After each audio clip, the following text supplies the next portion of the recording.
Hi అండి, welcome to my channel అమ్మ వంటల వేదిక. ఈరోజు ప్రోటీన్తో నిండిన రెసిపీ చూపించబోతున్నాను. చాలా తక్కువ ఇంగ్రీడియంట్స్తో 2 మినిట్స్లో అయిపోయే సోయా సాలడ్ ఎలా తయారు చేసుకోవాలో చూద్దాము. దీనికోసం స్టవ్ ఆన్ చేసుకొని ఒక గిన్నెలో వాటర్ తీసుకొని ఇలా సోయా చంక్స్ వేసుకొని ఒక 2 నిమిషాల పాటు బాయిల్ చేసుకోవాలి.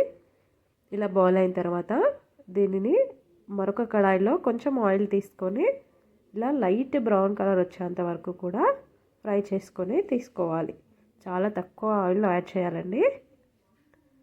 తర్వాత ఇలా లైట్ బ్రౌన్ కలర్ వచ్చిన తర్వాత దీనిని ఒక ప్లేట్లోకి ట్రాన్స్ఫర్ చేసుకుందాం.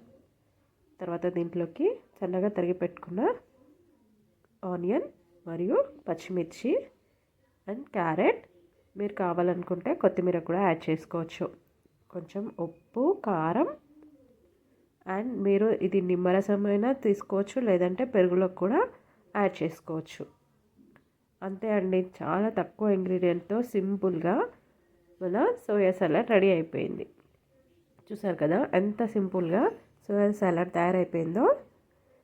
ఇది వెయిట్ లాస్కి బెస్ట్ ఆప్షన్ అండి. కొలెస్ట్రాల్ని తగ్గిస్తుంది, విటమిన్స్ అండ్ మినరల్స్ సమృద్ధిగా ఉండి ఆరోగ్యాన్ని మెరుగుపరుస్తుంది. చూసారు కదా, 2 నిమిషాలలో అయిపోయే సోయా సలాడ్. మీరు కూడా ట్రై చేసి ఎలా ఉందో చెప్పండి. Thank you.